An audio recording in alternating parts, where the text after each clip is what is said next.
Hello everybody, in today's video I'm going to show you how to change network in Rainbow Wallet. Rainbow Wallet is a user-friendly crypto wallet that supports multiple blockchains including Ethereum, Polygon, Optimism, and Arbitrum. Many users manage token or NFTs on different networking, and sometimes you need to switch networks to view asset or interact with dApps. In this video, I'll show you how to easily change the network in Rainbow Wallet so you can access all your crypto in one place. So first you need to open to the Rainbow Wallet here, and on the home screen you need to tap on the wallet name, which will open to the wallet switcher over here.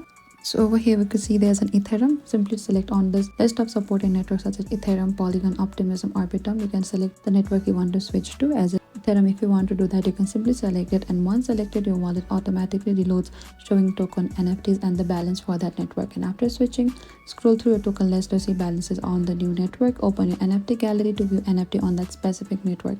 And you can also connect to the dApps like markets or DeFi apps that require the correct network for a transaction. And some tokens and NFT exist on multiple networks, so always verify the network before sending transactions. And that is it. That's how you can change network in Rainbow Wallet within just few taps. Thank you for watching this video. I hope I could help. If you have any trouble or confusion, please comment down below and we will reach out to you very soon.